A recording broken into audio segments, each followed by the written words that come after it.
You're easier to see over there. I am, yes. Thanks, Rep. Call a meeting to order, Facilities and Infrastructure Committee, Thursday, October 16th. And with us are legislators Mike Lane, Greg Mezey, Randy Brown, and myself. Are there any changes to the agenda? Terry Carroll will be with us later. We want to have a discussion on the solar array at the health department. And I'll need to add that to the agenda regarding a Monroe balancing test for the solar array. And he's been making some progress with the Village of Lansing and Cornell on that. We had initially talked about having me put this forward Tuesday night on the as a member filed, but having the meeting today, Katrina feels we've got time to follow through the normal process. So Terry will be with us probably by Zoom, and we'll put that on a little further down. Public comment. We've got a couple of blue cards here today, and just reminder, the rules for speaking under privilege of the floor. We agree to a 3-minute limit. Will not raise my voice. No lewd, obscene, profane, slanderous, or libelous language. Agree not to speak about county personnel matters. Personnel matters include comments about job performance of named county employees other than elected officials. After 3 minutes, agree to leave the microphone and yield the floor. Transferring to another person is not permitted.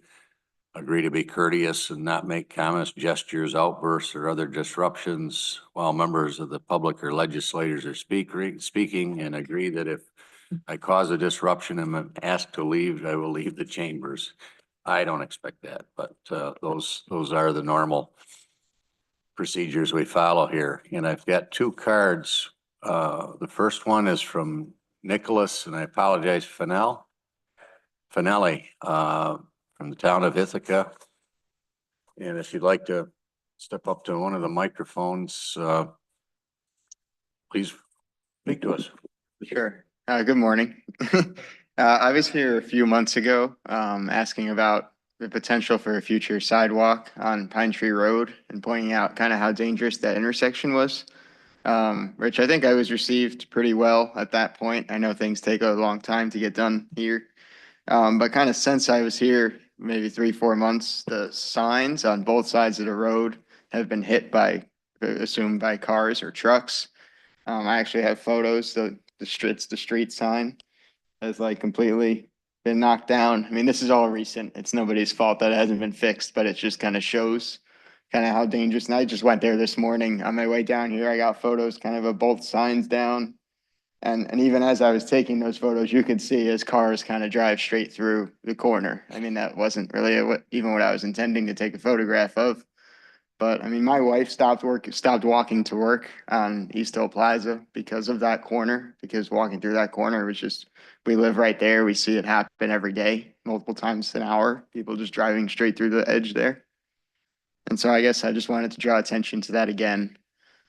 See if any conversations have been had, in the background about kind of moving this up the priority list.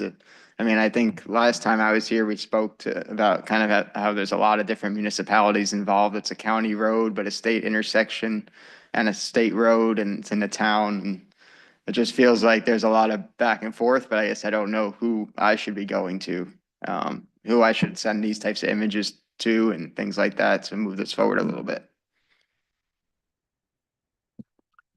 I don't know the answer to your question, Nicholas, but can I refer it over to the new county highway manager and see if we can do some follow-up with that?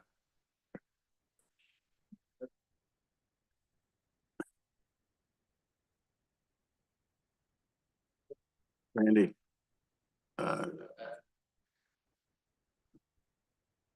That's like, we got Coming off 79.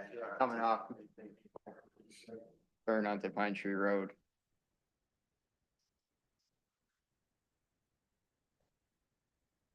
Right in that bad spot. I don't know, that's the line that just got destroyed by somebody. This has been down a little bit longer. Okay, so that's definitely ours. That's on the, yeah. Yeah, I mean, it's not that I was saying that this has to be fixed, it just kind of shows. Running through there.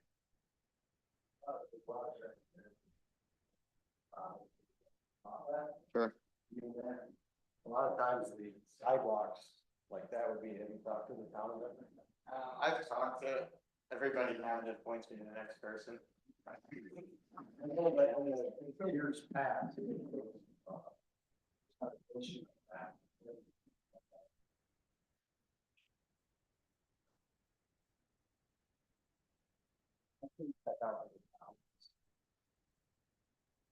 That is a state intersections.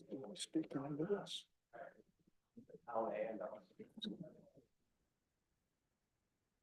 Town and kind of see their process and. I have a question. So is this the State Route 79 in Pine Tree Road, and Pine Tree's a county road or town? So the town of Newfield, so I assume other towns did as well, got a write-up from the state of the intersections they were concerned about. And then they asked the towns to comment on them. So, and they identified them by, where most accidents are, most severe accidents. I know this happened this year. So I'm assuming the town of Ithaca must have got a similar report or request from the state. So so imagine the town of Ithaca must have some type of correspondence with the state on intersections they deem most concerning. I don't know whether Pine Tree Road is or not. That's a tough intersection. I agree. So I just wanted to share that. Nick, thanks for making the introduction with Nicholas, and we'll do a little follow-up. Thanks. I also have a blue form here from Diana Cole. I just have to show up every month. Good morning. So some of you are very familiar with the sign clutter that I've been talking to for months. And I just want to do an update that Nicholas, this other Nicholas, is very accommodating. We're going to meet soon, right, Nick? Yeah. And I also have talked again to the state and Justin, who is very accommodating and says that we are in the queue as to seeing the State Road 79 and 366 with all the signs on it. He's very amenable to this. It's just that there's other people before us. And so I just wanted to give an update about that. And also that Brooktondale, where I live now, I was on Coddington Road, is also still getting new signs up. I could not believe there's 2 45-mile signs within 50 feet of each other. Just a good example. And there's others on Lounsbury. So I see that they're still going up. So yeah, just want to let you know that we're in process. Okay, and thanks, Nick. Thank you, Diana, for the update, and thanks, Nick, for following up with Diana. Are there any other public comments that we're aware of? Nobody online? Okay. Minutes for September 18 were distributed. Are there any questions?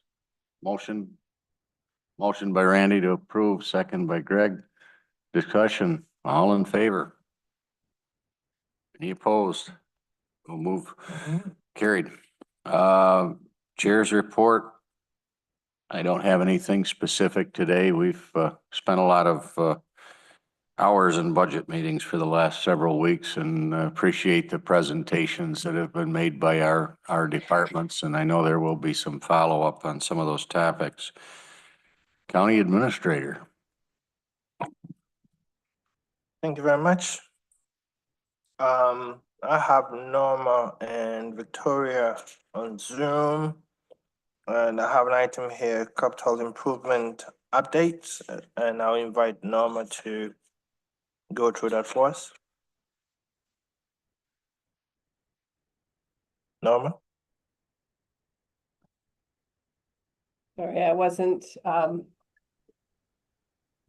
quite Alright. Good morning, everybody. Morning. Morning.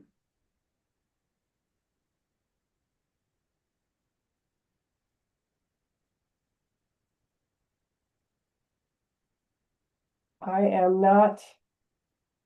I'm sorry, I'm not sure what. I think this was from last month. We went through the capital improvement updates, and I think it's still on the agenda for this month. So this was not something that I was prepared to present. Any additional updates for the capital improvements? We went through that last month, unless you have other questions. So no updates to the updates. No updates to the updates. Randy's got a question Okay, regarding the topic. Okay, I requested this to be on the agenda again. Capital budgets, I think, should be done before we do our real budget. I know that when we went through the budget, we talked about the amount of money that was set aside for facilities to do their ongoing building improvements. And it was pretty clear that there wasn't enough money in that budget to do those repairs or updates, like roofs and those types of things. So I know you went through that, Norma, and you mentioned that of that $700,000, you figured you could get those 5 years of requirements done for about $550,000 a month. I'm sorry, a year. But I want to see that laid out in a spreadsheet with the data. I really want to understand what is our true capital expense going forward. Because we're looking at adding the center government building, the jail, and whatever other projects that may need to be done. And to know the impact of that on our budget's really important before I vote on anything. So that's my goal. So the other issue is the $550,000 you estimate. I'd like to know how it's being bonded, over what period, all those kinds of things. yeah, thank you. And that's helpful to know what this was about. So I have I'm waiting to get some more information from Daryl, from our finance department. He was working with our bond attorney to come back and let us know because it, depending on the project, depends on what we can bond for. So as soon as I have that data, I will send that to the committee. I'm just waiting for that finalized information from the finance office, and I will pull together the information that Arel provided to the committee. I think it was last month, of the layout of the 5-year plan. And then we'll be able to identify which projects can be funded for what timeline. But Daryl and I talked, I see he just popped on the screen. We've talked about that. We believe that the funding that the legislature has approved for the facilities projects for this year will cover bonding for those projects. Thank you. You're welcome.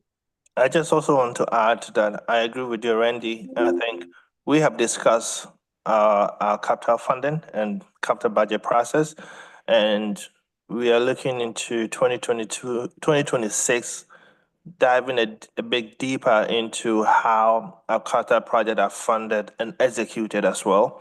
And at what point do we raise some of those bonds? So Victoria has been working closely with finance to clean up some of those capital accounts, and going into 2026, we believe we'll have a good data in terms of which capital projects are still active, which ones are closed, where are those funding positions. And there have been a lot of capital projects that over time that has not yet been closed, even though the project itself is complete. And we are working with finance to make sure we close down some of those projects and have much cleaner capital budget. And I believe in the next year or two, have better data to support your decision-making processes and also how we utilize our funding as we move forward. Thanks, Corsa. Mike. Yeah, I won't be here next year, but I'd like to certainly recommend to people who will be here next year that they ask leadership to consider having a special committee on capital. We had that a number of years ago when we actually, about the time we actually redid these chambers. But we looked at all those things, Randy, that you're talking about, and the schedule of payments, what was to be on the horizon. And that's the committee that recommended that we each year take 1/4% on the levy to every year continue that, so we have money for the capital projects. It was an excellent committee. I think it lasted 2 or 3 years, but I'll say that to Greg. He's the vice chair this year, and don't know who will be in leadership next year, but was a really good, useful, educational committee. Thank you. It's a good suggestion, Mike. There are some major projects in the offing, and it would be good to get a handle on that and look at it more in the long term. I know I did make mention at the last legislature meeting that Arel's presentation last month regarding all the different potential building projects was real educational, and I think would be a good topic for the new members, well, all members to see next year heading out, because there's quite a bit in the offing. We need that kind of detail too, when we're preparing for budget. The kind of detail that Arel provided will help us very much be able to plan for these multiple years of projects. So that was very helpful, and I'm hoping that we'll be able to continue to get that kind of detail each year. Yeah, the level of detail was very good. Anything further, Corsa, from administration? No, thank you. Okay. I'd just like to comment, the planning for capital expenses in the data is much improved. So over the last couple of years, so I'm always looking for the ultimate answer. So thank you. I appreciate that. Thanks, Randy. Corsa, thank you. Next on the agenda, airport reports and discussions. Roxanne, Josh, you want to join us? Thank you.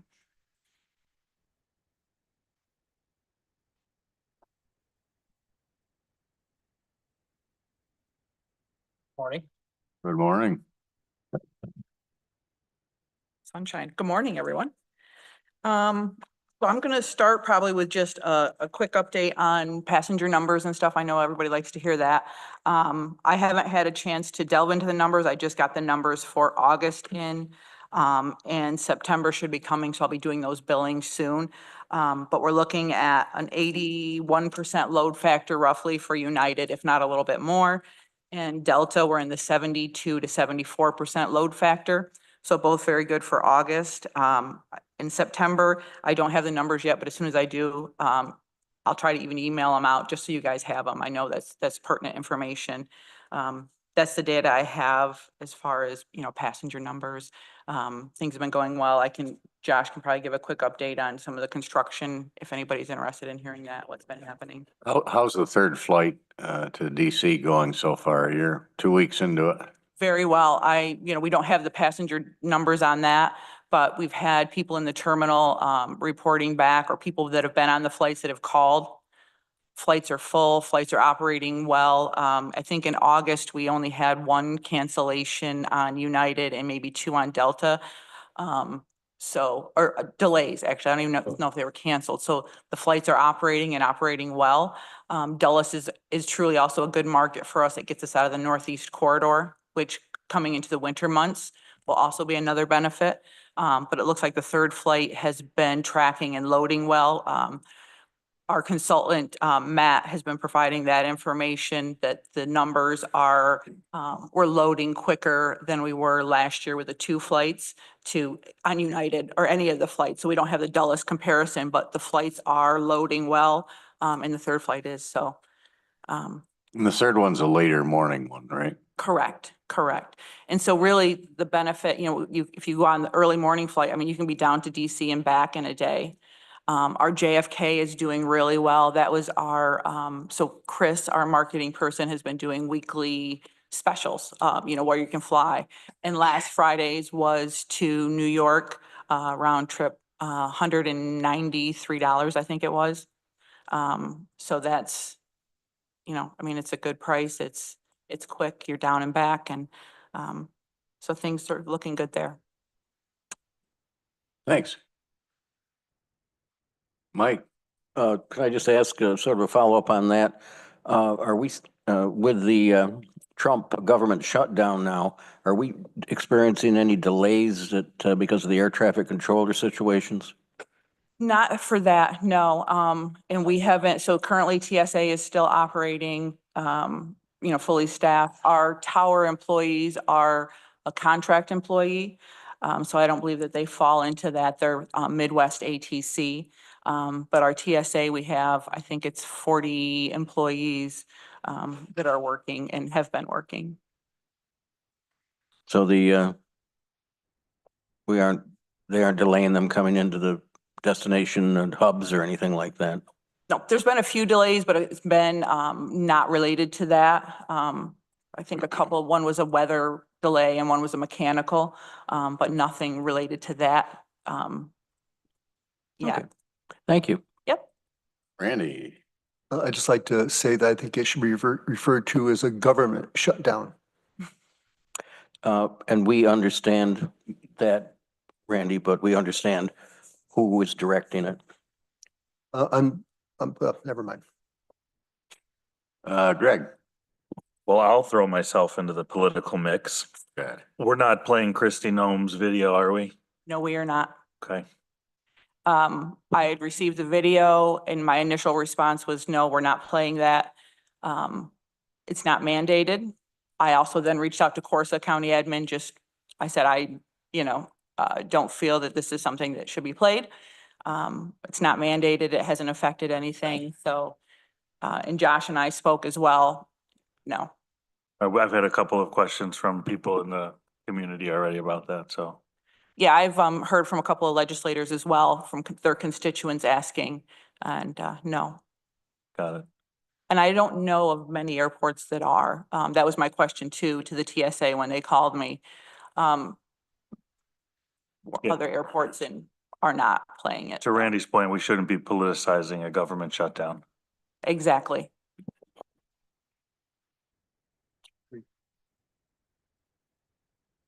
Moving right along. You have a report on airport funding. So I don't know if Corsa wants to kick this off. He had started this and sent out information, an email, and a document that we all kind of worked together and pulled together. And we also have Tom Horth from CNS who's on. He also has a lot of information.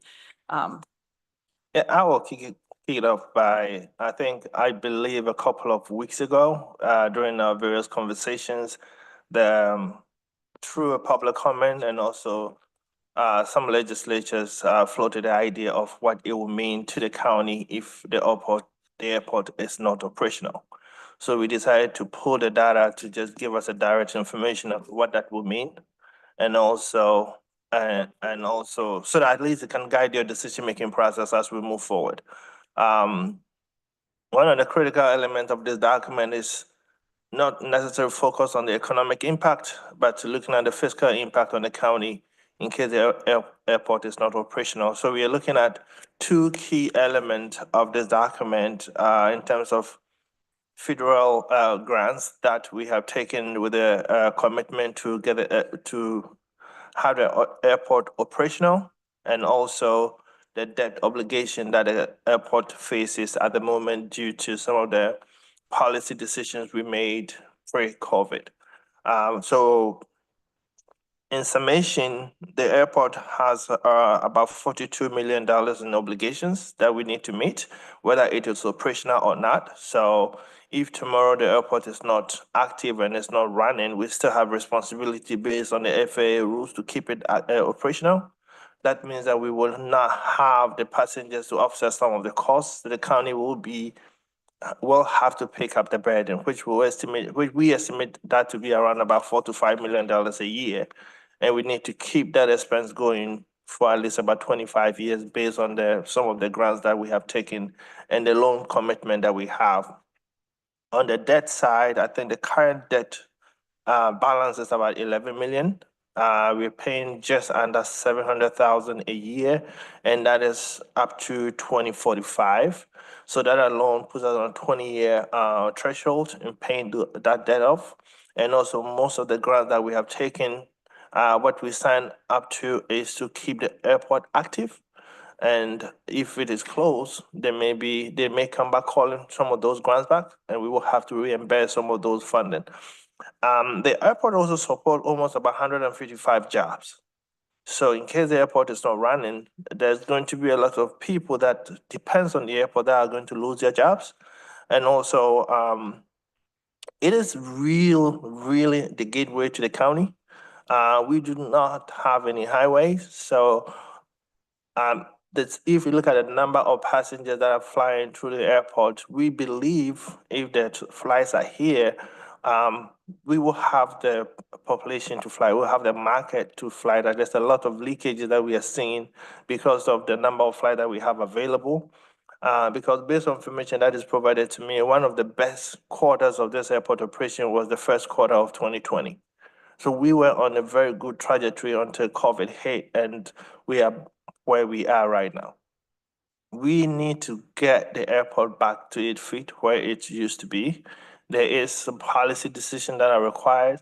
There is some financial decisions that are required. And as much as we admit and acknowledge all the challenges that we face in the county in terms of social services, in terms of need, it's also essential that we make sure we protect one of the biggest assets that we have in many ways, and make sure it is active, it is competitive, and it is growing.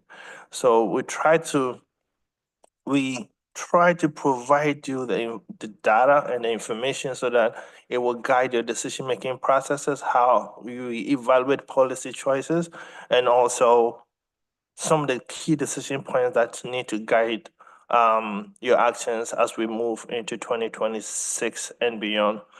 Myself and Josh will be going to Tallahassee in November with our airport consultant, and the whole goal is try to lure some couple of airlines here. Cornell has indicated to us through various conversations that they're willing and ready to help.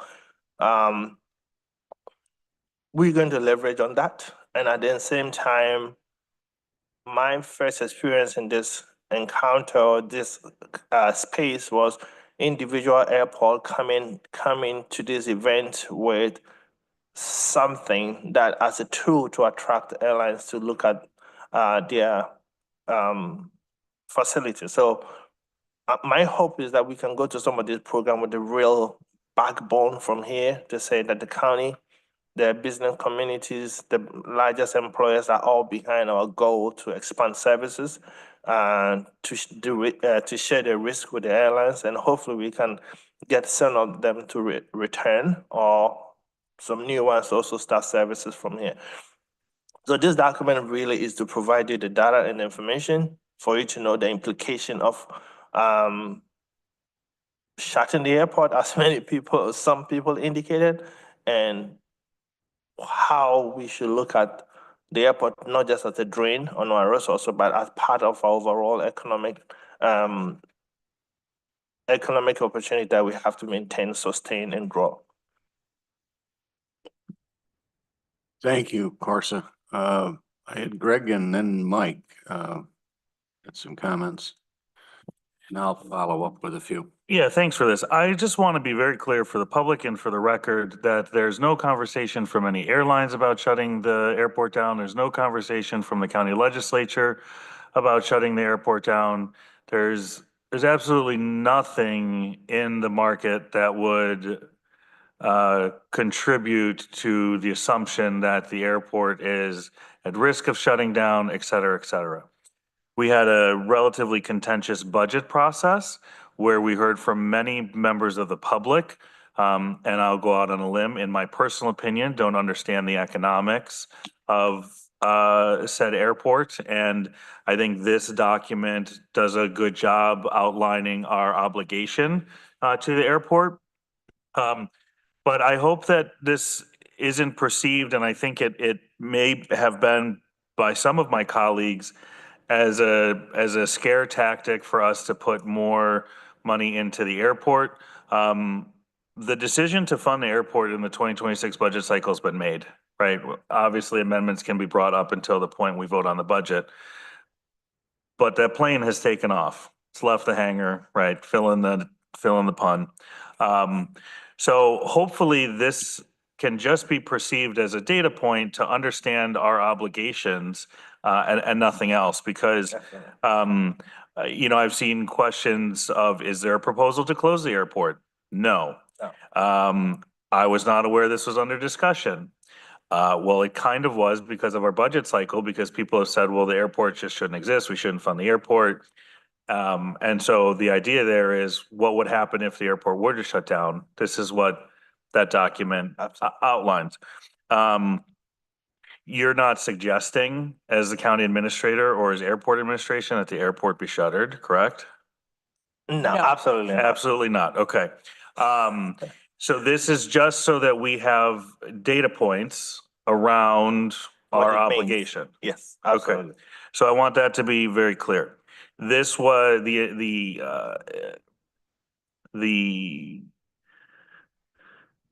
this report was generated based on public comment, conversation amongst legislators, et cetera, from the budget process, questions that were raised? That's correct, yeah. Okay.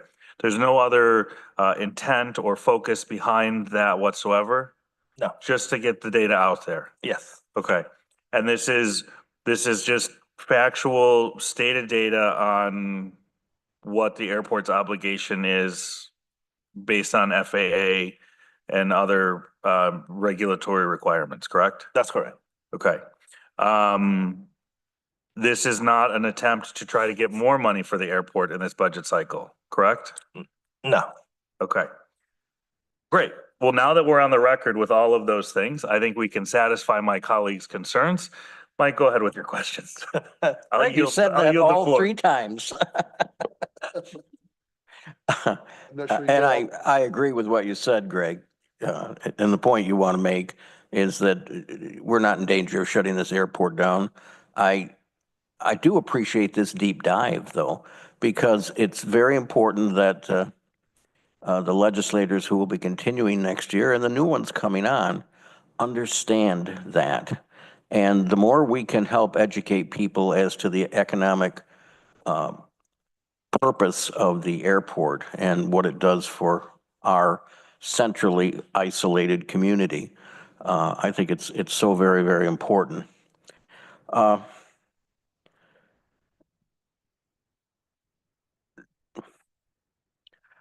And Greg, even though the majority of this legislature is not going to recommend closing an airport, there is an undercurrent of some legislators that talk about the money that's spent here. But we have a couple of enterprise units. We have the airport and we have the recycling and materials management.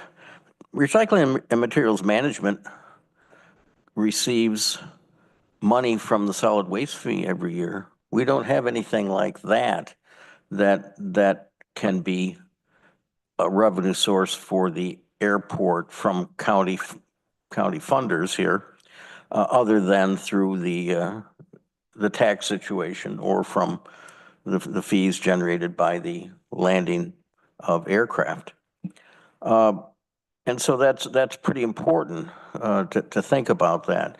These enterprises often have trouble when the solid waste, well, I say solid waste, when recycling and solid waste had difficulties 4 or 5 years ago, and we were talking about, should we continue recycling? We did. And we said, yes, we think it's the right thing to do.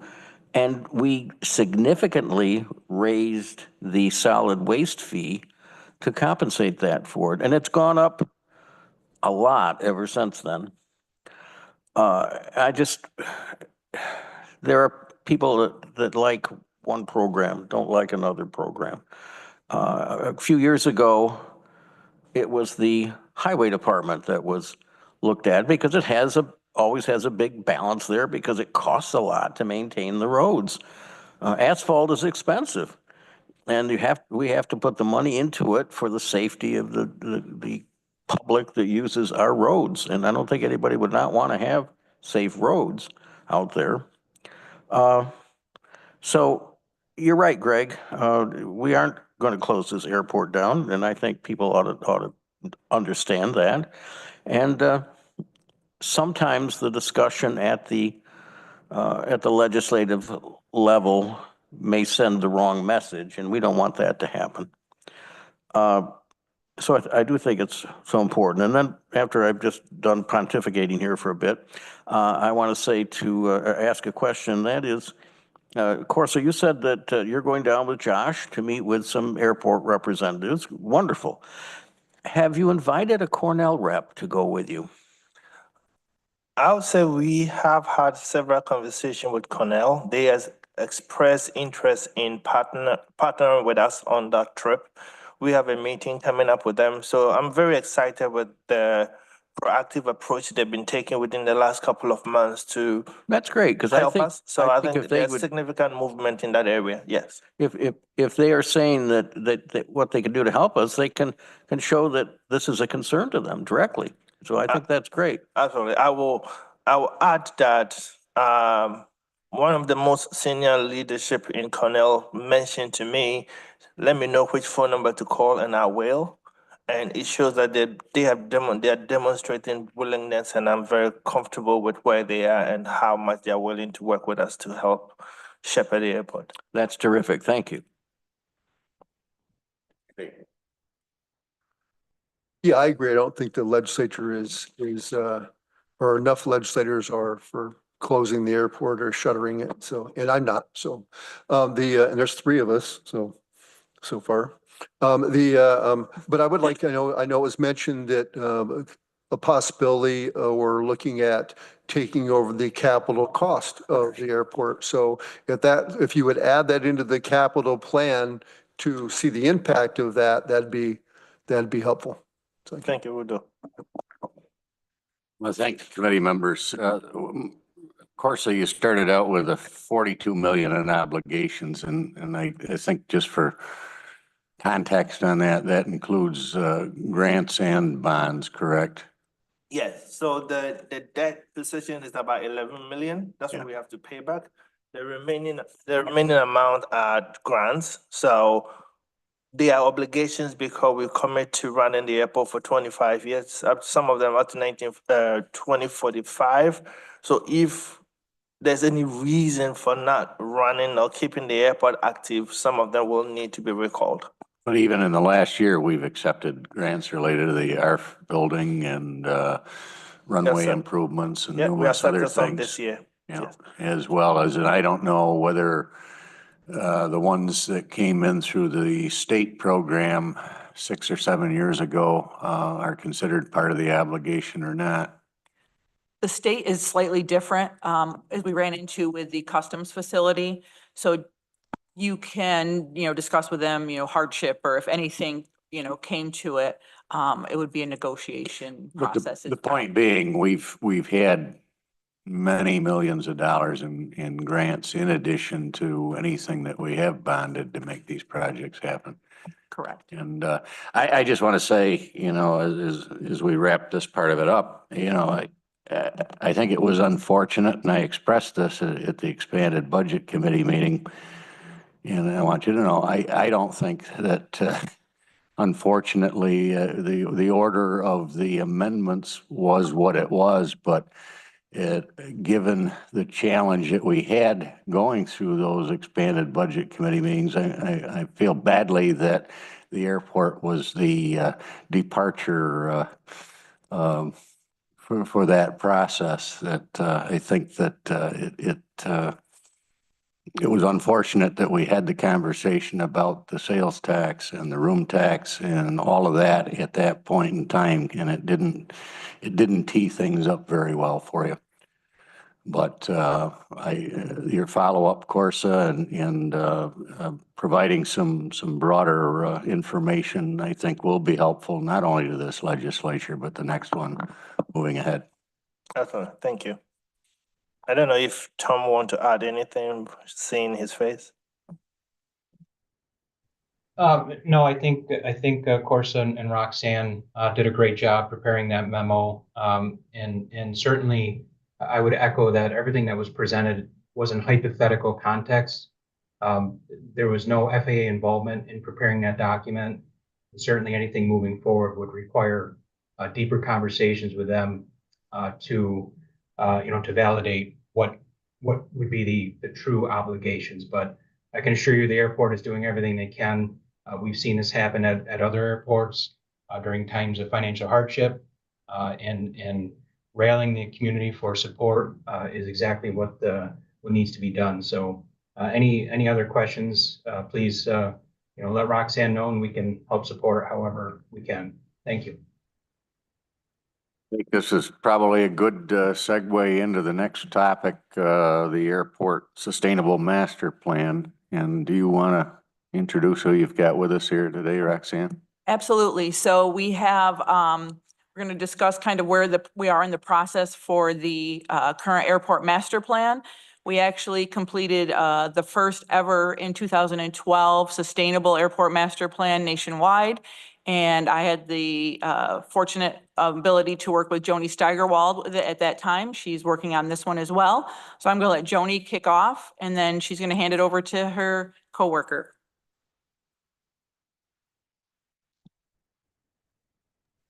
Good morning. Thank you. This has been a very interesting meeting, so we appreciate you letting us be here to give you some updates on what we're doing with the airport, how we're working to create new development and more progress for the airport. Joni, can you hear us? I will echo that having our do. Joni. I can hear you all. To work to improve, to be more efficient, to make things right. I'm just wondering, I'm starting to really. If she turned her camera off, it would freeze less and pick up.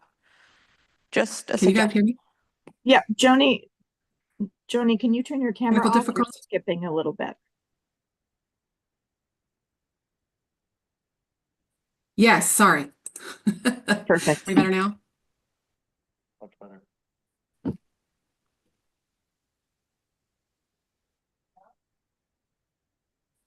Can everyone hear me? Yes. No. All right, I'm so sorry. Okay.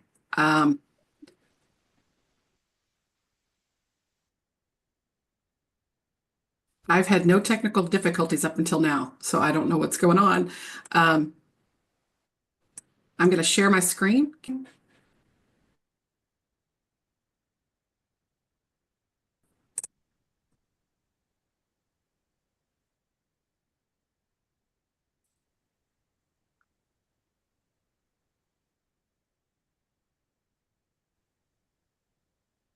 I can't hear anyone anymore. Can you guys hear me?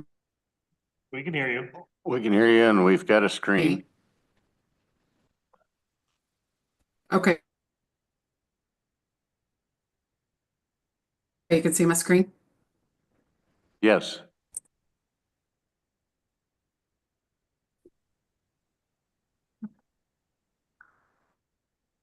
Joni, I wonder if you'd want Hello? me to take it. Roxanne, can you hear me clearer than Joni, or is it bad as well? Oh, I can hear you clear. Yeah. Yeah, Joni, Joni, if you don't mind, I think I'll take it. I can't while you hear. resolve your sound issues. Oh, wait. No, I think I've got it. Can you guys hear me? That's all. Yes, we hear you. Okay, I am so sorry, but let me move forward.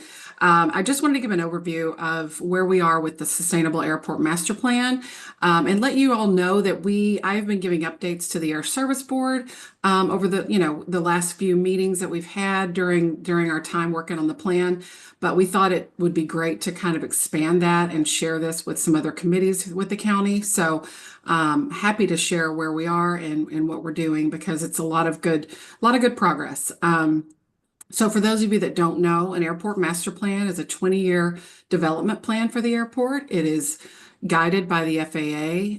The premise of it is based on mostly safety. That is their first and foremost priority with the FAA, is making sure that the airfield is safe, the runways are safe, everything on the field is designed and kept in a safe manner. So what that entails, and we've divided this full, 1.5 year to 2 year plan program into working papers. So we divide it up into sections just to keep it moving and keep it more coherent. So we started off with a kickoff last October. Shortly after that, we got into our existing conditions phase, where we look at all of the assets that you have, everything on the airfield, from nav aids to hangars to anything existing and what is there. From that point, we look at the forecast and we determine, based on the last 10 years of history, where we think you're going over the next 20 years in enplanements, in operations, as well as base aircraft. Those are the three things we looked at in the forecast. And that is determined by not only the 10 years of historical trends and growth, but also looking at national, regional, and local trends with socioeconomic data, just the national aviation industry, and some of the sources that we use through the FAA. All of that plays into the forecast. So that's where we are currently in this overall schedule. We have submitted that forecast to the FAA for their review. Their approval of that forecast dictates everything else going forward in the plan. So that forecast will determine what is needed over 20 years. The next step into that, we would get into facility requirements, which would look at what you've got and what you don't have. So the deficiencies and the gaps that are not there based on what we think you're going to need. In that section, we then dive into an alternatives development. So once we know what you're going to need, we look at everything and the alternatives that we think should be developed for the airport layout plan. The airport layout plan is a drawing, a graphical depiction of the airfield with everything on it to include all the projects that we foresee you needing, be it new hangars, extended runways, different pavement, anything that you might need to grow over that 20-year period. The FAA has final approval on that airport layout plan, and that is how your projects on your capital improvement program, that's what dictates that. So that's what we look for the next projects to be developed. Included in this plan, we do an implementation plan that kind of phases everything out into 3 different phases, be it near term, midterm, and then long term over those 20 years. And then we also we can do beyond that 20-year period, just to say an ultimate, this is where we see ourselves even farther than that. All of that has to be justified by the FAA. So every project we put on that ALP will need a justification to be enacted. We also include a financial plan as part of that plan. So we will show you that these projects in their phasing, where the money could be provided. So if it's an FAA eligible project, we would note that so that you know kind of where a high-level planning estimate would be. So you kind of know what to expect. So that's the gist of the plan itself. Along the way, we've engaged the public as well as key stakeholders in this process. We had our first public workshop in the earlier part of the plan with a project advisory committee as well as a sustainability advisory committee. And then we'll do that again after we get some more meat to give them, basically. Once we have some information from that facility requirements and alternatives development, we'll share some of that again and get more engagement. And then finally, we'll do kind of wrap it all up as we get toward the end to show them this is what we're proposing, this is what's been approved, and this is where we're going. And along the way, there have been a lot of projects that or a lot of parts of the plan that we've been able to do. Right now we're kind of at a standstill because the FAA is reviewing the forecast and we really can't move forward with a lot of it until that is approved. And as mentioned earlier in the meeting, there are some holdups going on in our country right now. So the FAA is not excluded from that, unfortunately, but we hope to get that forecast approval soon, and so that we can keep moving. But along the way, we have been able to do some things. Mia will share more with you about the sustainability initiatives we've been able to continue with. We've been able to do a lot of environmental work to determine what the environmental impacts might be and what you have, there on your airfield regarding all the environmental facets. Additionally, there's a pavement study that'll be happening at the end of this month. We've already started the work, but we need to do an inventory to determine how the pavement is, the conditions of the pavement are, and that'll feed into this report as well. All that being said, I think I've covered the majority of the overview of the master plan. And if you have any questions, feel free to let me know before I kick it off to Mia, because she's going to share a little more on the sustainable side. Are there any questions at this point? Okay, Mia. Thank you so much. Thank you for your time this morning. Thank you, Joni, for that good setup. So my name is Mia Held, and I am leading the sustainability elements of the airport's Sustainable Airport Master Plan. So as Roxanne mentioned, Ithaca Airport was actually the very first to complete a Sustainable Airport Master Plan in 2012, which is a really significant achievement, taking the lead in that way. And my favorite story from this process, as soon as I met the airport team, they asked me, how can we make Ithaca Airport the most sustainable airport in the country? And that really set the tone for this process for me as we moved ahead together. There have been some really wonderful sustainability highlights since that 2012 Sustainable Airport Master Plan. So the airport installed a geothermal well field as a result of that 2012 plan, which integrated into the 16,000 square foot terminal expansion at the airport. That original 2012 plan also led to increased energy efficient lighting and HVAC equipment, solar canopies installed at the terminal parking lot, so some renewable energy generation, EV charging stations installed at the terminal, as well as electric vehicles, new electric vehicles that were acquired by the county for staff use to reduce that reliance on fossil fuels. After this master plan, or during this process, there was also the natural gas moratorium that was put into place, which further limited natural gas developments at the airport and pushed, the entire county into more sustainable progress. And then there have been many other ongoing efforts since that 2012 master plan that really have been moments of success for the airport and moments of working toward becoming that most sustainable airport that they want to be. So this process this year is full of potential. We see all the great things that happened as a result of the 2012 plan. And now on this next slide, we'll show you a few of the things that we've been working on as a part of the plan that will help us to determine the best path forward for the airport. So as Joni mentioned, we have a sustainable advisory committee. That committee has met one time. We'll have 2 additional meetings. And that's really an opportunity to bring together a number of stakeholders from different committees in Ithaca, in Tompkins County, and the surrounding area. We have folks from Cornell, folks from TC3, folks from different organizations, sustainable organizations and groups from the area to help us determine what are the next best steps for the airport. We've also had community engagement. So we had our first community meeting as a part of the process to hear really what the community is looking for in terms of increasing sustainability at the airport. in helping to grow and develop the airport in intelligent ways, in the ways that it needs to grow and develop. We also have done some school outreach, which has been really, really fun. So we did some presentations at Ithaca High School. I would imagine it was some of the students' first touch on airport planning and some of the careers that come along with airports. So we love doing that sort of work. We also engaged the students in a challenge. So they actually did a school assignment on how to make the airport more sustainable. So give them that opportunity.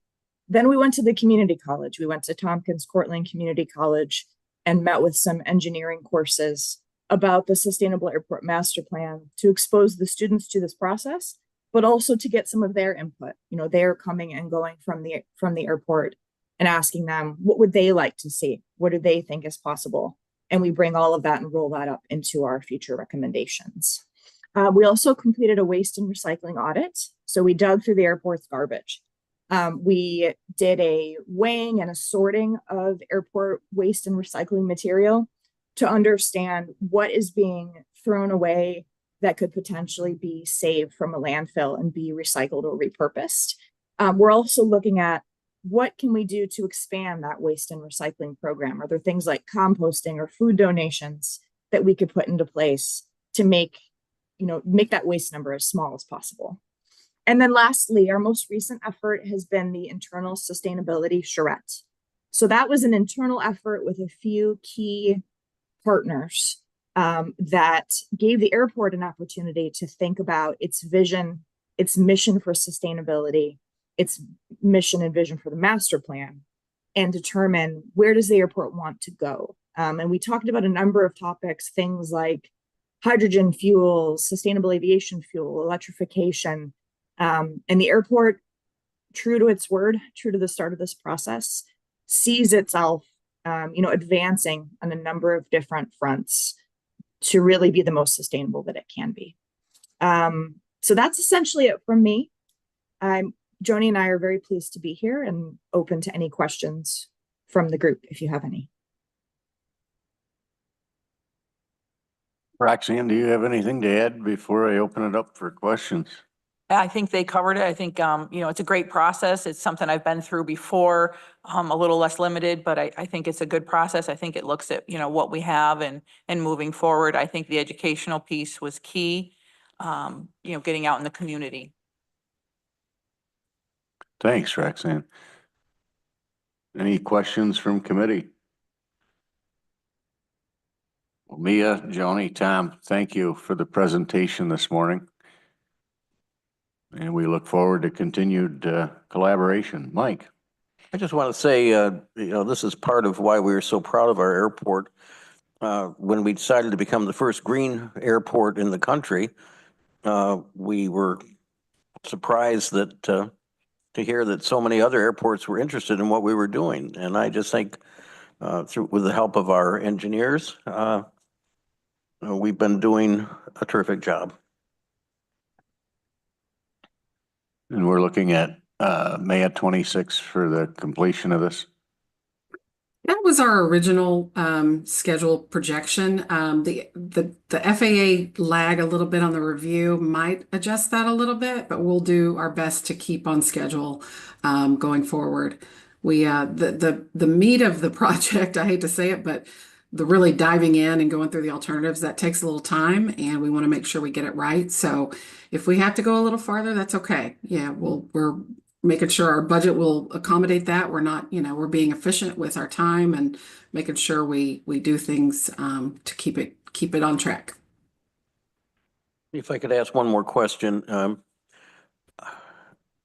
know there's a lot going on in Washington and Albany right now, but are we hearing anything about any grant funding that might help us for our sustainability efforts? Yeah, so there are some grant programs that have been paused. There's a particular program, a zero emissions vehicle funding program that's federal, that has been paused recently. However, there are a number of programs that are still in motion. Things like the VAIL program, which is potential funding for things like electric ground support equipment charging, PC air, preconditioned air units, things like that. That is still going strong at the federal level. There's also a new program that is a funding for electric vertical takeoff and landing, eVTOL, and advanced air mobility, AAM funding. So new technology that could connect to the airport and support decarbonization through electrification and alternative fuels.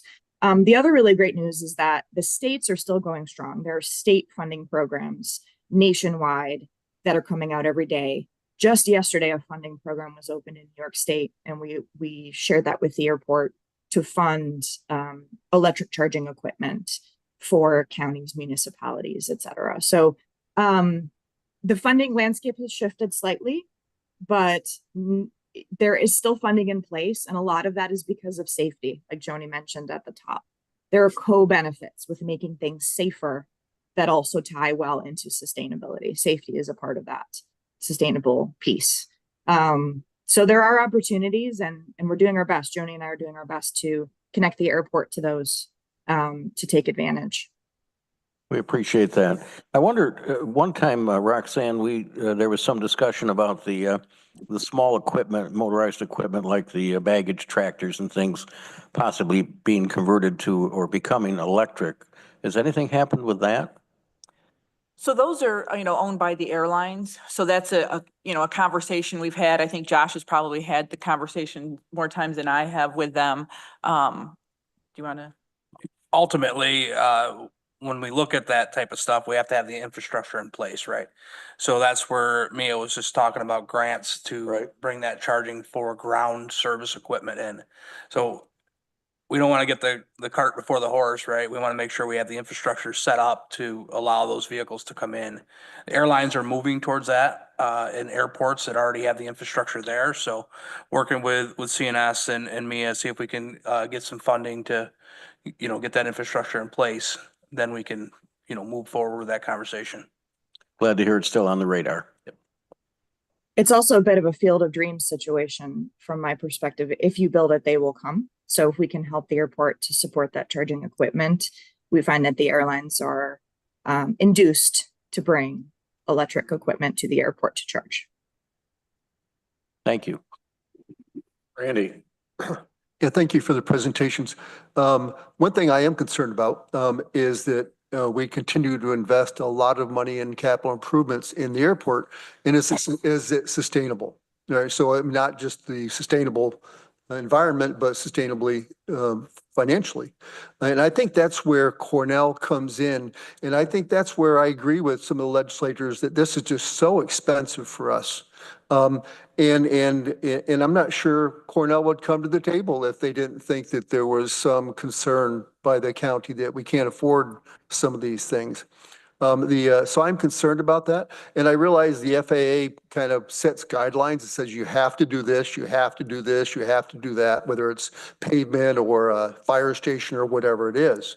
So understanding those costs that are actually required versus what is something we wish we had would be helpful to me in the future. Can I answer that? So I think we're getting a little skewed on two pots of money. The budget, the operating budget, is to maintain the certain things that we do. The capital portion of it is if we buy say a fire truck, or we pave a runway, or even add on to the terminal. Majority of the time, that's 95% covered by the federal government. 2.5% is covered by the state, and 2.5% is covered by the airport, which is then put in a PFC application and reimbursed through passenger facility charges. So really, it's 2.5 cents on the dollar that you're spending for capital improvement projects at the airport. Unfortunately, when we put that into the budget, it looks like the county is paying the total amount, but really we're paying up front, we're paying the 2.5% that gets reimbursed by that passenger facility charges. When we came to the budget, we were looking at money really to cover our cost of employees. So, which then will bring our rates and charges down. Different from the money of the capital improvement project. The rates and charges are covering our operating. That's covering redoing painting, fuel for the snow plows, new tires, that type of stuff, employees, benefits, time off, that stuff. So I think we always get skewed on how the two pots of money really work, right? The capital stuff is taken care of 95% by the federal government. If they require it or say that we need to do it, they pay for it at that 95% rate. So I just want to make sure that that was clarified, because I think sometimes it gets, while we're paying for all this money and, we got these buildings and that type of stuff. There is portions of these buildings that are not eligible, right? If you need a wash bay or something like that, they might not fund certain portions of that. Or if we have to go with the county policy and say we have to put in geothermal, that's not eligible as of right now. It's not saying that 2 years it's not going to be, but that's the challenges that we run into, right? Did that clarify anything? It does, but also where in the report that was just provided to us that we'd have to pay that money back, right? The $45 million has to be paid back in some way, because maybe we bond for some of these things and then we do get reimbursements for them. But there's a lot of debt there. So increasing debt is a concern for me, whether it's the airport or. We pay that money back if the airport was to stop operations, right? Right, I understand that. So if we keep moving forward with operations, we don't pay that money back, right? We just keep going forward. It's just the $680,000 in capital payments now. Or whatever that number is, it's 656 or whatever that number is. Well, that and whatever we're needing to absorb in order to lower those charges to the airlines. So, and that unfortunately is where a lot of our colleagues are looking at this, is that the bottom line is it will be affecting the tax levy. Right. Moving So forward. the debt service, and without Roxanne some can changes. straighten me out if I'm wrong here. The $680,000 that's currently the debt service is for the new expansion of the terminal. That over time will be paid back by PFCs, correct? Correct. So In theory, ultimately by PFCs, right? I mean, if you get the PFCs up. Okay. Right. But understand that if we don't get additional airlines, right? The more I understand airlines, all the that. more seats in the market, the more PFCs we collect, the less money that we have to pay out from our own pockets. So I think sometimes we get centered into this little bubble, right? But we need to look at the big picture. Any business wants to have more business, right? So the more business, the more money we make, the less money we have to, find. I understand that. And I just want to add that if you look at for context's sake, contextually, this conversation is not different from the conversation we are having relating to TCAT. Because if we buy a bus, transportation agency give us capital by 95% to buy some of those buses. But operationally, most of the funding is local. So as was presented during the budget process for TCAT is we have to increase ridership to be able to increase their revenue sources, to reduce the underwriter's contribution to TCAT. So they would need to do something to increase that ridership. And it's similar to the conversation we are having about the airport. At the time we took on some of those debt, the airport was in a very good position to meet its obligation on payment for those debt, because we had like 14 flyers in 2019. And now we have 5 a day. That is less than 50% of what we had in beginning of the COVID incident. So it's about trying to find a way to get back to that point. So what we are trying to do is, even though they may need $100 this year to support them, it's possible. Maybe if we have 1, 2, 3 additional flights, they may not need $100. So we're looking at cushioning them at this point to see how we can leverage our location, businesses here, Cornell, IC, other entities to expand air services. So like I said the last time, it's more of a chicken and egg conversation still. Which one comes first? What do we need to do to attract? Unfortunately, the airlines are not, they are spoiled with choice. But as Matt indicated recently, the number of people flying across the country in now is more than 2019. There's more people flying across the country now. So the passengers are there. It's about what we do to capture or maintain what we had or revert back to the numbers as at 2019 is what we are trying to figure out. I think the conversation has been good here to get you prepared when the new legislature comes in, and we've got some other items on the agenda here. Roxanne, you've got a couple of resolutions. I've got other staff in queue, so I want to kind of keep moving at this point. But thank you, everybody, for the presentation this morning. And I think we've had an opportunity to outline the concerns that legislators have, as well as, of course, has been able to outline the challenges that he's seeing from administration and the airport. So thanks. Thank you. Thank you for having us. I just wanted to plug real quickly this little chart. This came from the forecast, and just a real quick plug to tell you this history is where your employments were leading up to COVID. As you can see here, the growth that we are having at Ithaca in employments, it's like 22.4% an average annual growth rate, which is crazy growth. So I just want to plug that they're working hard. The growth is there, it's coming. So just to kind of echo what Corsa just said about, the travel is coming. So again, thank you for having us, and I'll just leave with that. Greg? A quick question, Joni. If we look at those numbers, those are, can you pull that screen back up? Yep. Real? Sorry. Yep. So if we take those are essentially employments, Mhm. that we took and put over top of that number of available seats in that year, that's how we would get a load factor Basically, yeah. ish, Yeah. right? Yeah. So how does our load how does our load factor compare to when we had 108,000 employments, right? Are our planes more full today and we just had more flights then? Like, I'm trying to see what this Yeah. is telling us. Do you You and understand? I've talked about that before, I know. And I'd have to defer to Roxanne for that historical, because I don't know the load factors back then. But I think they are trending upward. I'll defer to Roxanne for that.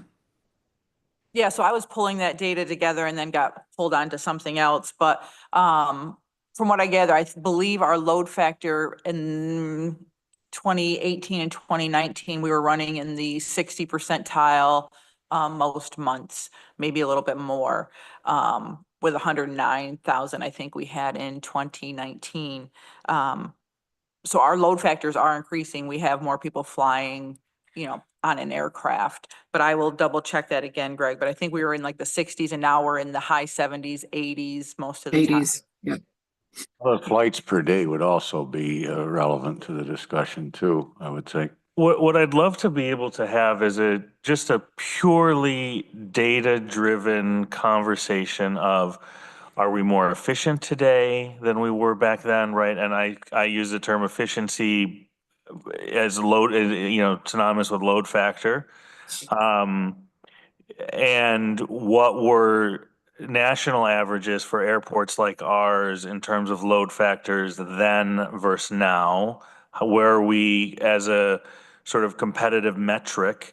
And again, and I know I keep harping on this, but this is, I think, the key to having the airport conversation. It must be around data, and it must be around easily understood comparative data to say we are outperforming. This is a horse worth betting on, and we need to keep the direction and keep the momentum. Maybe we're not going to get back to 108,000 passengers, but maybe we can max out a couple more flights, and that's a good point for us to get to. Again, I'm not the airport expert. I just want to be able to have real numbers that are clearly understood and easily defined and defendable. I can work with Roxanne and Matt with InterVistas. I think that's something he and I could work toward to get that to you and share with the Air Service Board. Thanks, Joni. I think that's a Thank good way you. to wrap the conversation up. Thanks, everybody, for Thank you. your participation and input on this. We have a budget adjustment, Ithaca Tompkins International Airport ID number 13599. Do we have a motion? Moved by Greg, second by Mike. Roxanne, anything you want to add to that? So I tried my hardest to not have to pull money from the fund balance to cover for utilities. I was robbing Peter to pay Paul and moving stuff around on line items. But it's getting to where, we've had some, situations happen in the terminal, stuff break down. So we just need to pull some money to cover the increase in cost that we had for utilities this year. Questions from committee? Randy?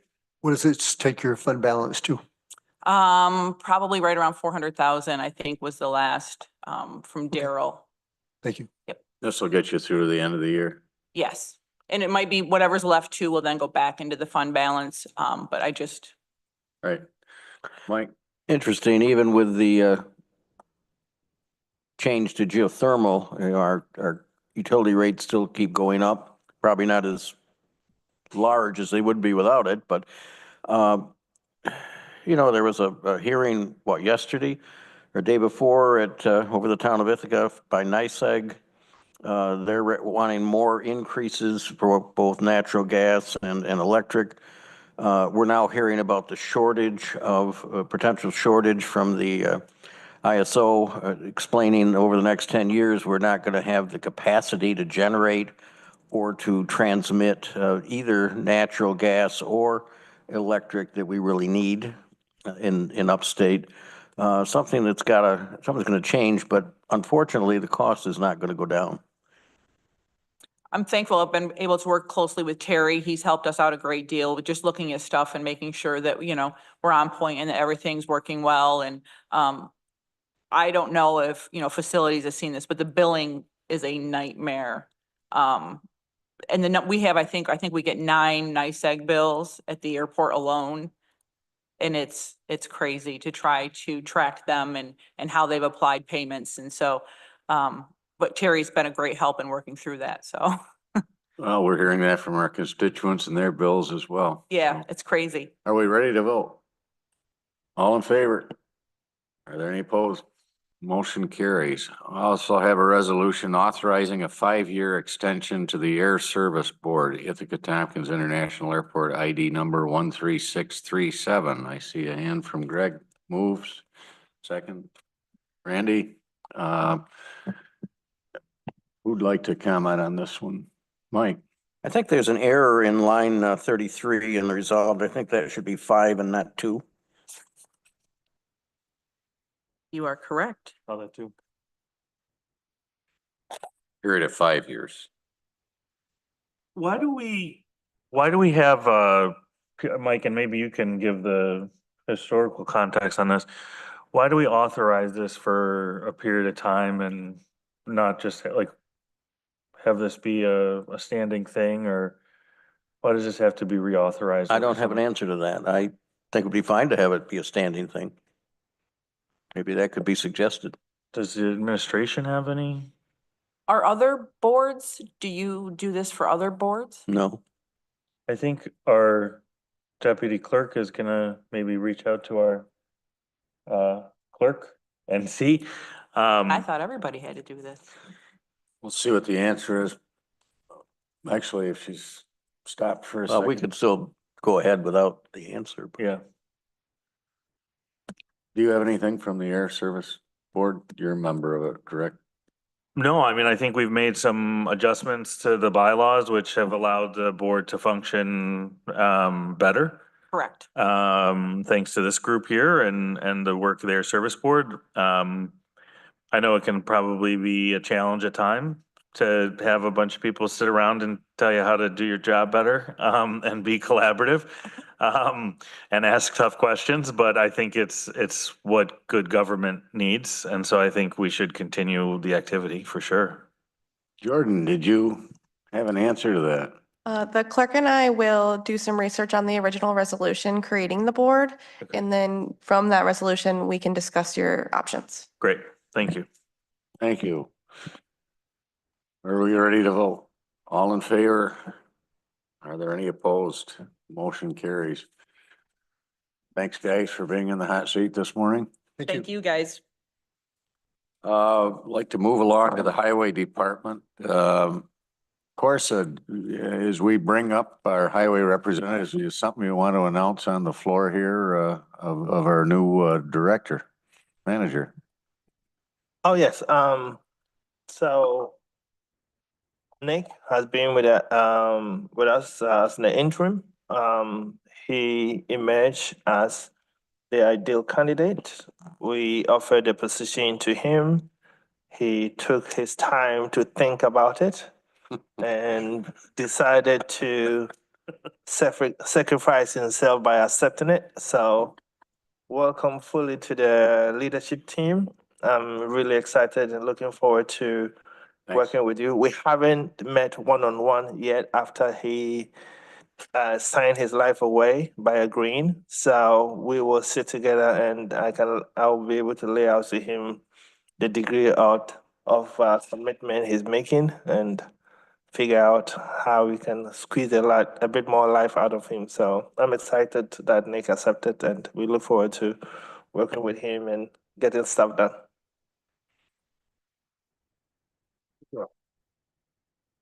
Well, Nice speech.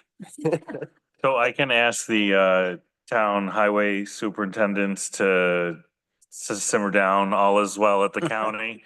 I don't know if any of you were on the receiving end of those phone calls. Oh, yeah. But I got several that said, Nick's the only choice. We'll work together. Don't upset the apple cart. Everything is good. He's the right candidate. So your colleagues across the county speak very highly of you and are in your corner, and hopefully you'll continue that advocacy work on behalf of a collaborative county. So we appreciate that. For sure. That they are. Can I a just key add to part. that? Excuse me, Nick, can I add to that I think as interim, you've presented yourself very well to this committee, and I think that says a lot for you. Thank you. Yes, as recently as Tuesday night when I went to a town board meeting, it was a continuing theme, so, which is encouraging. Well, we're a deliberative group and we're glad that you're deliberative as well as you're accepting that offer. And it is good working with you, and I'm glad you're taking that on. So. Thank you. We're currently moving forward right now. We have our deputy search going on that closes today. We hope to move that forward and continue getting everything filled up and get ready for winter. Nobody wants to hear it, but it's around the corner. But yeah, so we have capital updates. Some are not. There's a lot of slowness on the capital side of things. So the first one we have is Podunk Bridge. That one, the preliminary design is nearing completion. All required environmental documents have been submitted to the New York State DOT on September 17th. Currently waiting to hear back on their comments. Next one is Fall Creek Do we Road. expect that to be built next year? We'll see. Hopefully, yes. That one is kind of a thorn in our side that keeps, every time it gets inspected, the weight limit gets decreased. So the longer that waits, the closer we get to, something that possibly closing the road. So we're hoping not to, but the last inspection took us from 18 ton to 15 ton. So it's, we're hoping. That one's been slow for a while, but there's finally some movement. So we're optimistic. Next one, Fall Creek Road. That one is the triple box culverts. The preliminary design nearing completion. All the required environmental documents have been submitted on the 17th. Currently waiting on the comments back. We're expected summer of 2026. And that one that's just a rehab. Next one is the culvert on Midline Road. That design is nearing completion. All the design documents have been submitted to DOT. That last submission was October 1st. Currently waiting on their comments, and that one is expected in summer of 2026 as well. Cortland. Will that replacement be another culvert or will it end up being a bridge? That one. Midline? Say it's a culvert. It'll stay as a culvert, but it'll be very close to being a bridge. Next one's Cortland Street Bridge, well, culvert, soon to be bridge. At the Wasco Inlet. That one, the design documents have been submitted to DOT on September 22nd for their review. Construction is expected in the summer of 2026. Since we last talked about this one, we have met with Mike Perkins, the village electric supervisor. Went over some things with him. We reached back out to our consultant. We're setting up on-site meeting for early November with Verizon and Spectrum to get everybody there at the same time to talk about what's going where and how. But it's looks good, looks very promising. We've offered to assist the village in whatever they need to keep that moving, cutting trees, watching traffic. You know, so far he seems very optimistic, like it's not really too big a deal. So hopefully that next meeting goes well and we'll be moving forward. Mike, you have a question? Well, I just want to say, I sure hope it gets built next year. We've had to push that back 3 years now. And it's not needs to be done. Yes, it's not getting in any better. The conditions are worsening for sure. Mike, the supervisor for the electric department is brand new, so we're just fresh out of the gates. We're hitting him with a project there, but they're still enthused about it. Well, let's give him a jolt. What do you say? Yeah. And of course, Village of Groton operates its own electric distribution system, and this is a main transmission point right adjacent to the bridge, so it's significant to them, and I appreciate the attention you've given them, Nick. Yeah, and he, we kind of threw around some ideas and he had a couple different ideas that might even make it, a little less of a deal for them. That was another reason of getting everybody together so he can kind of say, this is what I think, and, with the engineers and us and the other utility owners, hopefully come up with a solution and get it moving. Thanks. Falls Road Bridge over Tacanic Creek. We've been authorized to proceed by New York State DOT in July of 2025 this year. We had a kickoff meeting with Fisher Associates and DOT last month. That was ish. But I think it was about a month ago. Good meeting. The preliminary survey and hydraulic analysis is in progress. Draft design submission is scheduled for early 2026.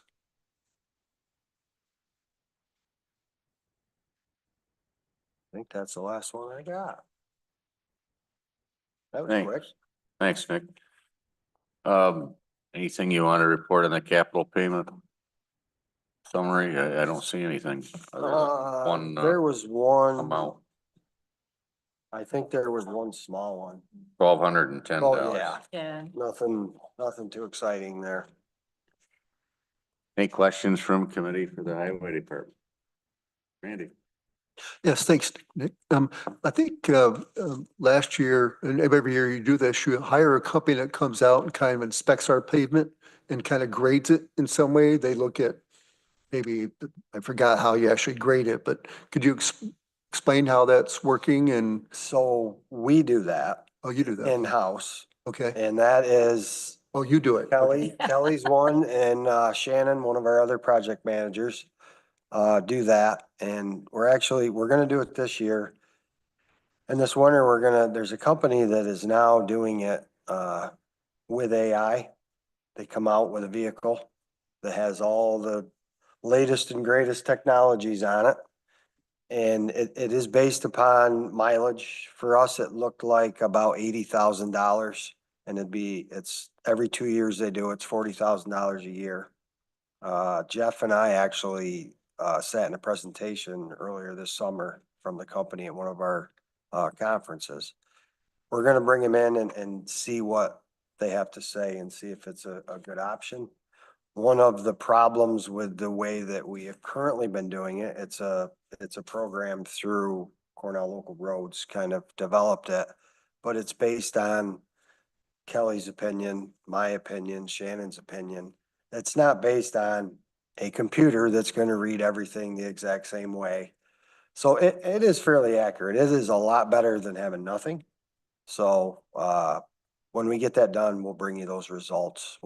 We can give you last year's and then this year's, but we're right in the middle of going through that right now. I think our roads are in good condition and I think you're doing a good job. I think we are definitely, just in the last week, we have taken care of two pretty poor ones in the county, one in Groton and one in Caroline. So there's still more out there for sure, but we're definitely gaining.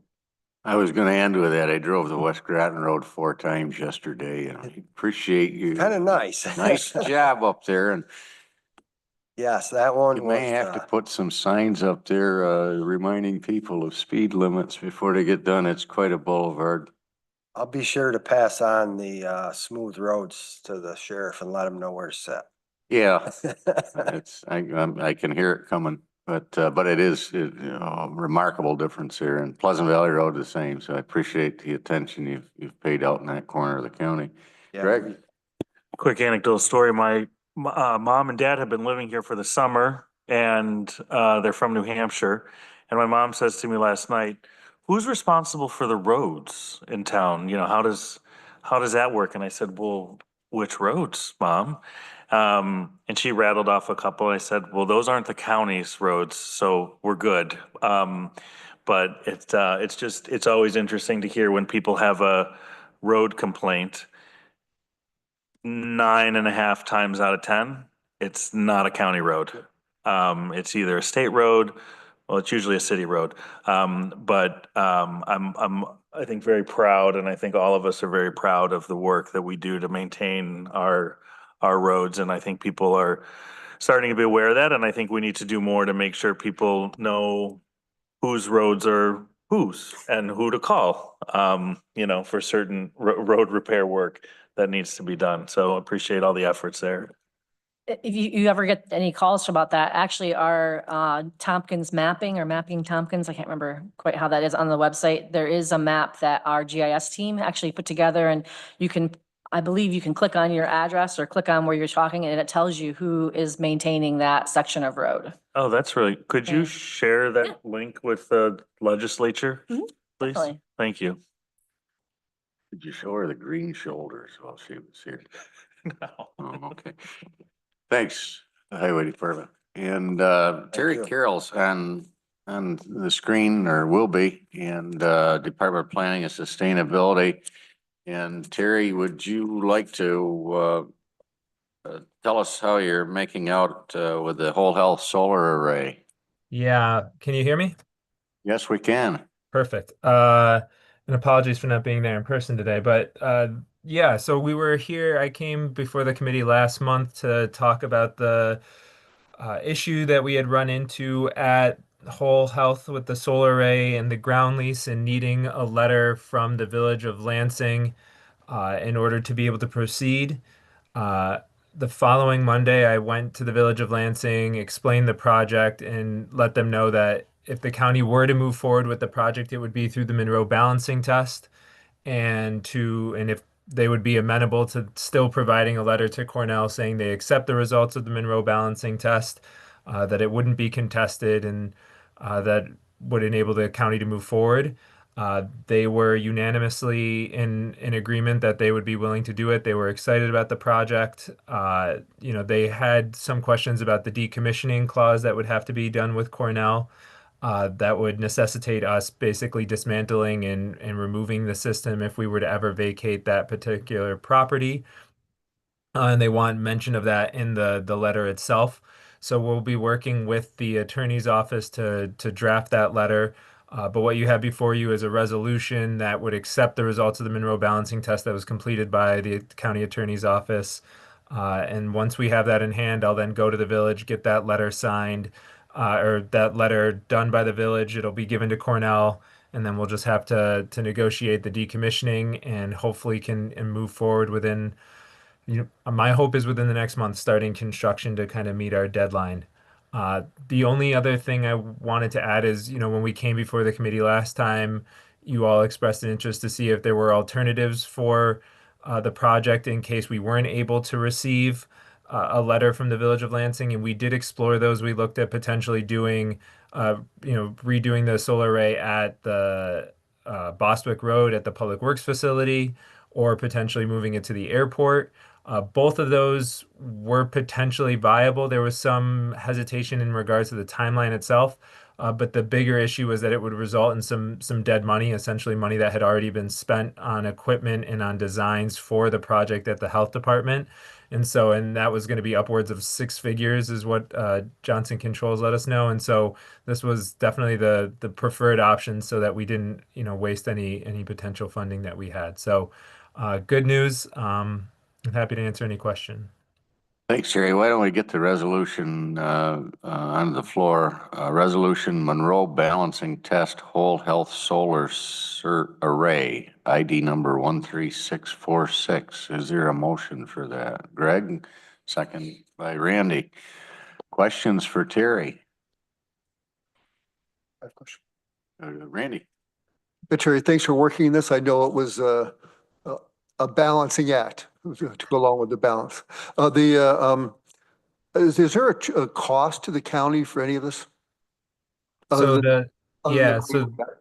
the majority of the solar array is going to cost $825,000. It will be covered by an $825,000 grant that the county received last year. The array itself is supposed to cost somewhere between 1.1, 1.2 million. The county will front that money and receive the remainder. I will receive that back when we apply for the tax credits. And so that's where the critical piece was of starting construction this year so that we could get that remaining funding and tax credits. So at the end of the day, it won't cost any taxpayer money. It'll just result in the county kind of fronting the money for a little bit and then collecting it hopefully sometime in 2026, I would say mid to late 2026. Do you have any studies on how many kilowatts this is going to generate or? Yeah, so we think we know it's a 136 kW system.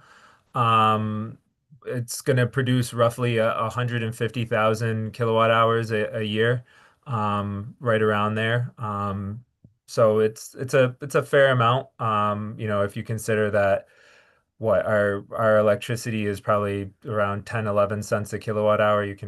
I don't have a calculator on me right now, but we can run that math quickly here. That's okay. Mike, you have a question? Yeah, when we left last time, I thought we were really going to go with a different location for this, such as the airport. And, you've spoken to that, Terry. I think that would be a better thing, would be on our property. We wouldn't be controlled by anything from the Village of Lansing. This decommissioning thing, I think we ought to be real careful about that. Suppose Cornell wants it if we left up there, or suppose a new buyer or new renter up there wanted it. Are we still going to be obligated to take it down? Does this letter say that it doesn't have to be taken down if it's going to be in continued use, for example?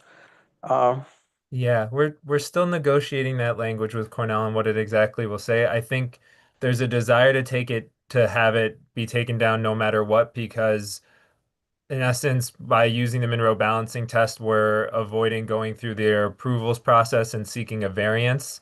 And so the solar array would require a height variance. And so anyone that were to then take control, if the county were to leave the health department and cede that property, would then have to clear that variance before being able to take the property. And so that would add an element of complication in order for Cornell to then get a new lessee onto the property itself. And that's something that they want to avoid in case, for instance, the village in the future didn't want to grant that variance, then it would be incumbent on that new tenant to, or Cornell itself, to pay for the removal of the system. And so that's why they're requiring the decommissioning agreement.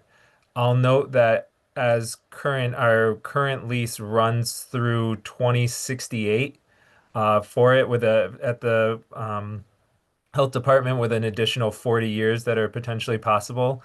The array itself will probably last 35 to 40 years potentially. And so, the actual timelines line up pretty well for when this system would be kind of end of life and when potentially that lease would end and the county might decide to move to a different property, or, whatever the county might decide at that point.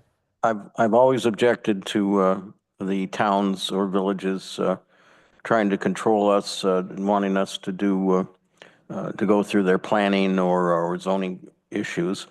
I don't object to this to the reasoning of the balancing test. I just object to the whole idea of putting it at the health department. So if I vote against this, it's not that I'm voting against the balance, but I'm voting against where I think we ought to put this. Thanks, Mike. Yeah, Terry, you answered the two questions I had. Lease time and lifespan of the solar array. So, any further questions? Are we ready to vote? All in favor? Any opposed? Mike? Opposed for the reasons just stated. Understood. Appreciate that. Well, I don't think we should do it. I'll move it forward I think we ought to add it to the one at the airport. But I'm outvoted, so I won't say anymore. Go ahead. Terry, is that a I mean, Mike, with respect to your comments, is that a possibility? Because that conversation will likely come up at the next legislature meeting when this resolution comes to bear its final vote. Look, we did some due diligence on this. We reached out to CNS, Tom Horth, that was on the call earlier. We have the designs from the original array that were put in. We have a somewhat of an estimate of what it would cost. The issue at hand is that because we got so far in the process at the health department before understanding the terms of the ground lease and the issues that's created, the company that we work with, Johnson Controls, has already purchased some specific equipment and has already done enough of the design that it would cost the county at least $100,000 is what they said if we were to terminate that potential project and then move to the airport. And that's predicated on us then using Johnson Controls to do the project at the airport. If we weren't to use Johnson Controls and we were to use someone else, that would increase the cost probably to $150,000, $200,000. And so in talking with county administration, the decision was that it was probably the most economic choice to continue the path that we were going with the health department, and to put the array there. Now, we could always explore in the future putting in a solar array, similar to what we've done already at the airport, and look to see if we could negotiate like a power purchase agreement so that we're not fronting the money and that we're just buying the power from it. I mean, that's certainly something we could explore in the future, and I've talked with Josh and Roxanne about it. But that would be the only caution that I would, put forward to the committee, is that if you do decide to move to the airport, we would either have to make that decision ASAP to start design and to see if we could get towards the construction to start this year, and we would have to recognize that we'd be losing some potential funding that we've already spent. But it is potentially possible. Okay. Thanks for answering those questions, and we'll keep those in mind moving forward. Anything that you'd like to add this morning? Yeah, I just wanted to clarify, and Terry, correct me if I'm wrong, but so that approximate $100,000 would then not be reimbursable to the county if we're not going forward with that site, so that we would be out of pocket for. Yeah, we couldn't use the NYSERDA grant for that, and we couldn't get reimbursed for that funding. So it would be $100,000 that would have to be taken from somewhere. I don't know where it would be taken from. And I'll just note that we've all learned through this process, especially when we don't own the land outright. I think that's a flag that we know throughout the departments to be aware of in the future if it's a property not fully owned, if there's a land lease in place. Go ahead. How did we get to a point where we have incurred a cost of $100,000 and the decision point is now at the legislature? That's my biggest concern. We accepted the grant in the past, correct? I think the issue that we ran into was that the county proceeded as it normally does with projects without recognizing the term of there was a term within the ground lease that stipulates that Cornell has to approve the project. And that's not something that we encounter anywhere else. And Cornell has stood fast that they want to require a letter from the village of Lansing in order for this project to move forward. So it's a very unique situation that wouldn't arise most other places. You know, we were moving forward. We were hoping to start construction at the beginning of October before this all crept up. And the only reason it came to pass is because we went to Cornell looking for an easement to connect to the utility. And that's when they said, oh, by the way, there's this clause. And so the county has done other things at the health department, like the installation of the EV charging stations that did not go through this process. And now we're having to retroactively rectify that. And so it's something that was before my time. I think the lease was signed in 2008, and it's just never come up before. So no one realized that that was going to be an issue. I'm assuming Cornell's had some past history with the village of Lansing on other properties that they've got in that vicinity. Yeah, I think they're trying to maintain their good standing with the village, and they see this as a potential sticking point that they don't want to get involved in. And so that's why they want the letter. And we don't, sorry, and I feel like this is a small can of worms that just got opened up. Yeah. So sorry to pick through it. Are we confident that we could not receive the variance required to satisfy the dismantling provision in the agreement, right? No, I think it's more to do with the timelines. How about the language in in their letter? Yeah, the language that would require us to remove it. If we got the variance, it would be allowed then by right and by variance, so we wouldn't have to remove it. Potentially, we'd have to look at there's certain tiers of solar in their zoning that would still require a decommissioning agreement, and so we'd have to see if ours would fall in under that specific tier, and then what Cornell's thought would be on it. But I think, as Corso was saying, you know, the reason why we were headed towards the Monroe balancing test versus trying to go through their process is because of the timeline. We're really needing to start construction this year in order to guarantee the tax credits. And then B, when you go through municipal boards, as many of you know, it is a little bit of a gamble. All it takes is one planning board member having an issue, and then suddenly, you know, it could either kill the project or it could end up extenuating the timelines to the point where we wouldn't be able to start construction this year. Okay. But that was also, I mean, we came before the board or before this committee. I'm sorry, Greg, I don't think you were here last time to ask that specific question, whether you wanted us to try and go through that process or whether we were going to do the Monroe balancing test. And it was the will of the board at that time to us to look to see if we could get a letter if we did go the Monroe balancing test route. And so we've kind of delayed a month in addition to that further constrains our timeline.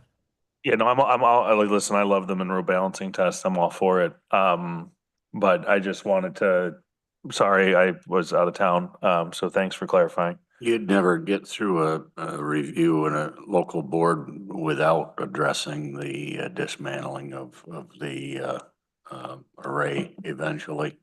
That's primary on many lists now with any of these projects that are coming up. But the timing explanation is helpful that you reminded us of that, Terry, for the tax credits, because that will be a question I think some of our colleagues will have Tuesday night. So you'll be available for that conversation. Yeah, I'll plan on attending Tuesday night. Mike, your concerns noted. Thanks. Let me just say to what you just said, Lee, the language does not necessarily have to be all or nothing as far as dismantling. Right. Thanks, Terry. And Katrina has placed this on Tuesday night's agenda pending today's action. So we were able to meet the timeline after we talked there yesterday or the day before. Great, thank you. Randy, anything on downtown facilities this morning? The only thing is that Holt Architect will have a meeting the first Tuesday in November. And Holt Architect, I believe, is ready to submit some designs and cost estimates. So we'll cross that bridge. Good to hear. Committee members, anything you want to add this morning? Mike, anything from the Transportation Council? No, I was unfortunate. We had an EBC meeting and I wasn't able to, or some other meeting, I wasn't able to go to the last one. Will our new director be joining us? He's good. You're gonna have him come in? He's be reached good to out have to him me here to for an introduction. have a meeting with him, and I haven't set that up yet. Sometime before the end of the year, maybe, have him stop and say hello to the committee and outline where he's. Yeah, I think he should be invited. I mean, we all remember Tom for when he was with planning, and I think he would probably be invited, glad to be invited. And he might have some ideas on what's going to happen with Route 13 as we were discussing earlier through the city and when that timeline may be happening. Well, that's a good point, because hearing what's coming out of Washington, apparently the funding for things like trails and bicycle paths and all that's going to go away. And so this might be a good time to start focusing on the highway. Well, if you would extend that when you meet with him, that'd be great. Sure, I'll talk with him. Thanks, Mike. Anything further for the committee this morning? We did have a couple of budget adjustments noted at the foot of the agenda. Transfer for the airport, miscellaneous expenses, and budget transfers in the highway department for materials. Yes, I just want to provide a last update on Dutch Mill. We finally managed to get the contract language, the PSA language or lineup from the county side and also the seller side. So we are getting very close to getting that tied down, and we are optimistic now that we will be able to close, if not by the end of the month, by the second week of November, potentially we should be able to close. Close to close. Take possession of it. Yeah, so that's the additional update I want to. And I was writing a note there and I had close. Close, yeah. Thanks. Appreciate that update, of course. If there's further items for the committee, we'll stand adjourned. Thank you. Thank you. Good meeting, Lee.